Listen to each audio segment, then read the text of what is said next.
How to make preserved lemons. First you take a bunch of lemons and cut them into slices. We do need a cutting board for that, so let's make one.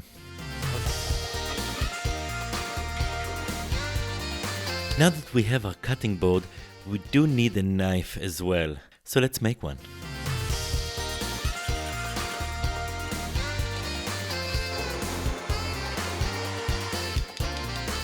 Now we can start cutting our lemons into slices and put them in a box with some salt. We do need the box, so let's make one.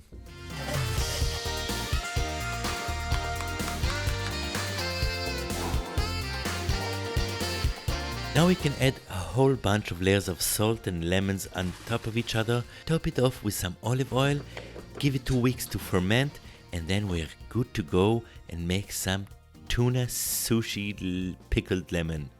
We do need a fork though, so let's make one.